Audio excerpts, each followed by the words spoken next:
Est-ce cela le chemin de votre vie? Un cercle fermé? Un labyrinthe sans but et sans signification? La vie n'a pour vous aucun sens?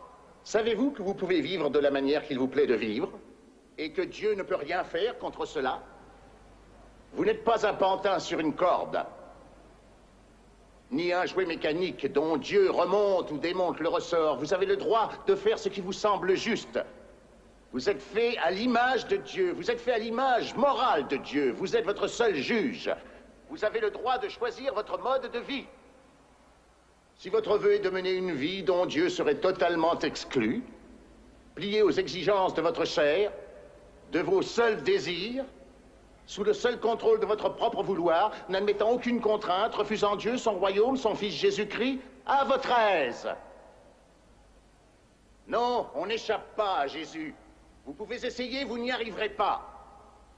Si Jésus prétendait être Dieu, sachant qu'il ne l'est pas, alors, bien sûr, il ne serait qu'un menteur.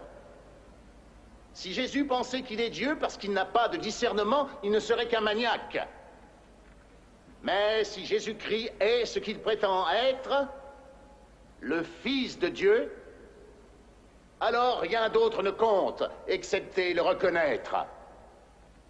Avec toutes nos réalisations scientifiques et technologiques, avec tout notre intellectualisme, nous ne pouvons échapper à Jésus. Chacun doit prendre sa décision à propos de Jésus. Qui est-il? Qu'était-il?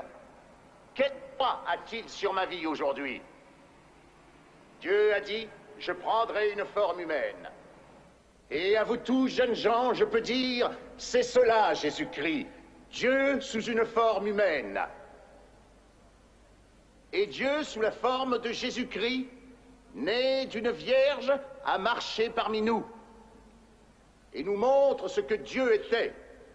Et si je veux savoir à quoi ressemble Dieu, je n'ai qu'à bien regarder Jésus. Je l'observe, rendant la lumière à l'aveugle, et la parole au muet, et ordonnant aux morts de se relever. Mais ce n'est pas pour cela qu'il est venu. Il est venu pour vivre parmi nous. Il n'est pas venu pour nous enseigner une nouvelle manière de vivre. Jésus-Christ est venu pour autre chose. Il est venu pour mourir sur la croix. Regardez la croix où est mort le Christ. Quand il est mort pour nos péchés, c'était en fait un jugement. Jésus a dit, je suis né pour cette fin. Il n'a pas été cloué sur la croix par accident. Il a dit, mon Dieu, pourquoi m'as-tu abandonné? À cet instant, par quelque mystérieux chemin, Dieu passait en jugement son Fils, à notre place. Il l'a condamné non seulement à mourir, il l'a condamné à pécher. Il est devenu pécheur pour nous tous. La Bible dit, nous sommes tous des pécheurs. Que signifie le mot péché? Péché signifie que vous avez brisé la loi de Dieu. Péché signifie que vous serez privé de la grâce de Dieu pour la vie éternelle. Nous sommes tous des pécheurs. Nous tous avons manqué le départ.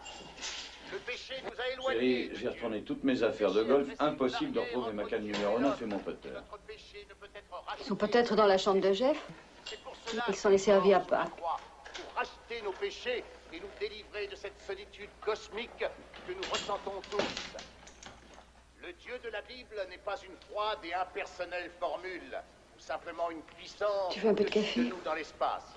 Oui. Jésus a dit, je suis venu vous apporter la vie, la plénitude de la vie. Jésus a dit, on ne peut servir à la fois Dieu et Mammon. Il a dit, la vie d'un homme n'est pas faite de l'abondance des biens qu'il possède. La richesse fait de ceux qui la possèdent des êtres tristes, solitaires et souvent angoissés. Si vous faites votre Dieu de l'argent, il n'y aura que vide dans votre cœur. Georges Bernard Shaw a dit un jour, il y a deux tragédies pour l'homme. L'une est de ne pas obtenir ce que son cœur désire, et la deuxième est de l'obtenir. Bien des gens s'imaginent que la fortune apporte le bonheur. Ceux d'entre vous qui possèdent une grosse fortune sont-ils heureux pour cela? Deux tragédies, être riche ou ne pas être riche. Parce que sans l'aide de Dieu, la vie n'a aucun sel, aucun but, aucun sens. Vous êtes fait pour Dieu. Et sans Dieu, vous n'obtiendrez jamais une satisfaction totale, un complet accomplissement. Combien de personnes parmi celles qui me regardent ont des problèmes à la maison. Dieu peut vous donner une nouvelle maison. Tournez-vous vers lui, abandonnez votre égoïsme, mettez Christ au premier plan et vous serez guéris. D'où vient cette guérison? C'est Christ qui l'envoie à qui vient à lui à genoux. Si vous attendez d'avoir tout compris, d'avoir accepté scientifiquement, vous n'y viendrez jamais. Jésus a dit, à moins de redevenir un petit enfant et de vous être converti, vous ne pourrez entrer dans le royaume du ciel. Que signifie converti? Converti signifie changer. Votre vie va dans une seule direction. Vous allez changer et en prendre une nouvelle. Et cette nouvelle direction vous conduit à Dieu. Avec Christ dans votre cœur, vous êtes converti. La conversion est le travail de Dieu. Tout ce que vous avez à faire est de le vouloir. Je vais vous demander de vous rendre à lui et de lui soumettre votre vie et votre cœur et de commencer une nouvelle vie avec son amour et sa puissance pour vous aider. Qu'avez-vous à faire pour cela? Vous n'avez qu'à vouloir renoncer à vos péchés et confesser que vous avez failli et péché contre Dieu. Je vais vous demander par la foi de venir à la croix où il a versé son sang pour vous et le laisser vous laver de votre passé, de changer votre vie et de faire de vous une nouvelle personne.